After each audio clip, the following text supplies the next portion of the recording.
आज मैं आपके लिए बहुत ही फनी वीडियो लेके आई हूँ। आप सुने, देखें और एंजॉय करें। Thank you. सरदार को ख्वाब में किसी ने कत्ल कर दिया।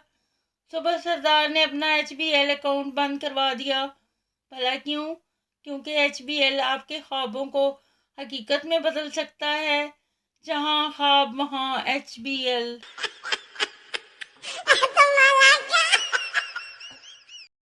सरदार अपने बेटे से, बेटा शराब मत पीना, वरना ये जो दो आदमी चाह रहे हैं तुम्हें चार नजर आएंगे। बेटा, लेकिन अब्बा वो तो एक आदमी है।